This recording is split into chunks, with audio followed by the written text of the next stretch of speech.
The first thing I want to do is to thank AJC for this honor. I feel profusely grateful, and I'm touched.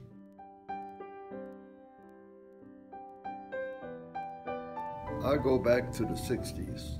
Almost unbelievable that it's been probably a good 50 years since I've been involved. I am the oldest serving member of the board here in Chicago. I joined AJC almost 40 years ago, and at the time that I did, the American Nazi Party was planning to march in Skokie, Illinois.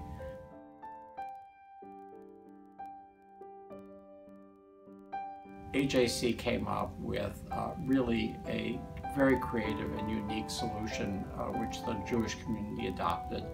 We had something at the time called the Illinois Coalition on Ethnicity and Education, which was really the start of AJC's intergroup efforts.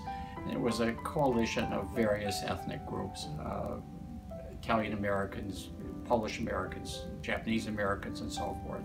We went to the coalition and convinced them to stage a countermarch to really demonstrate that the problem with the Nazis wasn't a Jewish problem, it was a Polish problem, an Italian problem, an American problem. And I remember thinking afterwards, wow, this is really an incredible organization. It doesn't react in a knee-jerk way, it's thoughtful, it's creative, and it really comes up with great solutions. Was offered an opportunity to go to Germany. I had originally decided that I didn't want any part of Germany, but when I read the detail of what this group was going to do when they got to Germany, I found it very important to join. And I went on this trip, which was really a remarkable experience. We traveled all through Germany, and I was really surprised at the nice reception that we received. One of the most meaningful experiences I've had in my decades of being involved with AJC was at the opening of the Belzec Memorial and Museum in 2004. Belzec was the first death camp where gas was used, and in a period of 8 or 9 months, over 500,000 Jews were exterminated, after which the Nazis bulldozed the site, and for decades, farmers rode their carts over it, people walked on it, and few, if any, were perhaps even aware that there were human bones and ashes under their feet. The American Jewish Committee worked with the Polish government to memorialize, perhaps even to sanctify this place that meant so much to so many. One of my favorite stories is to tell a trip I led to Germany. Berlin was split, and there was East Berlin and West Berlin, and we were asked by the Jewish community of East Berlin, which is a relatively small community, numbering maybe over 1,000, to come and meet with them. And I asked if there's anything we can do for you. And they said, you know, we've never had a rabbi here to observe the high holiday services. Could you arrange for that? I came back to Chicago, and there was a rabbi named Rabbi Lorge. I asked him if he would be interested in going there, and he said yes, and he went there and conducted services for this small remnant of the Jewish community, which I thought was one of the, being personally involved, there's some great accomplishments of AJC, but being personally involved with that was something that was very important to me.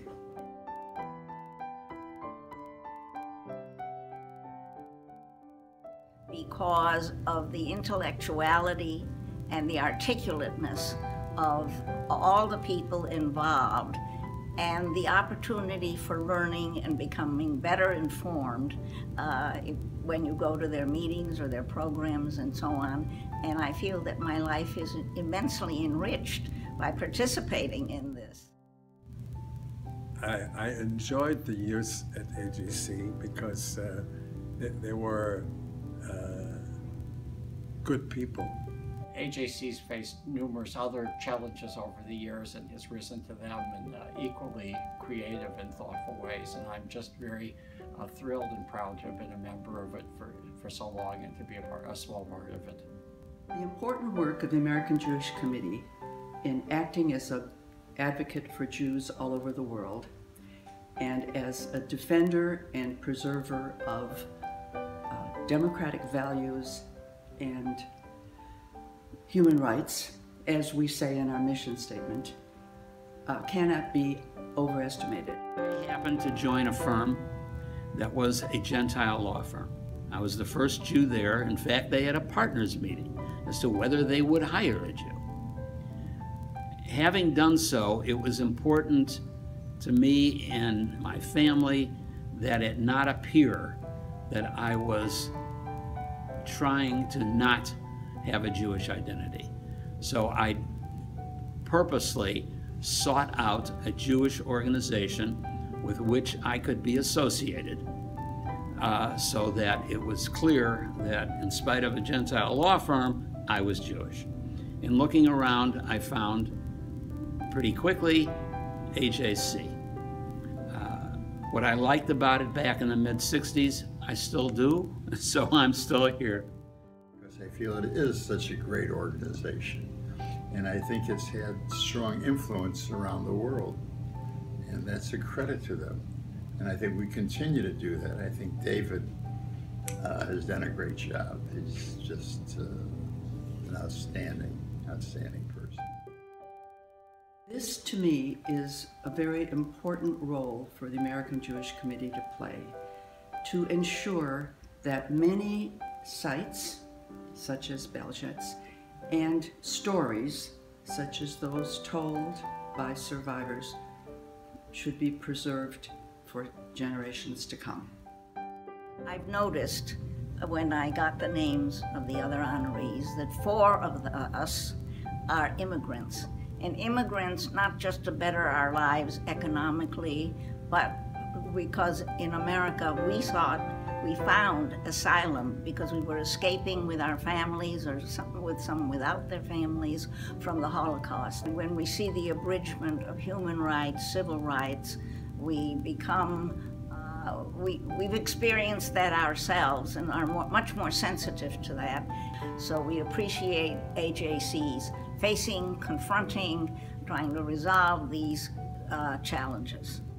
And also we had acquired a wonderful leader, David Harris, who really is inspirational. And when I saw some of the things that he was doing and in the directions that he was going, it made me think, and I became more active and attended meetings. I listened to the discussion and I found it worthwhile and interesting. We talked about all sorts of matters affecting Jews, not only in the United States, but internationally already then, and how they affect us and how we can act on our own to meet any problems that might arise. I saw how effective AJC can be.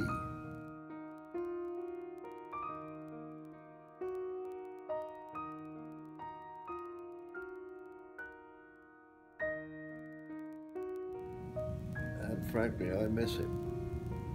He was a wonderful friend and a wonderful president of the chapter and a good guy all the way around.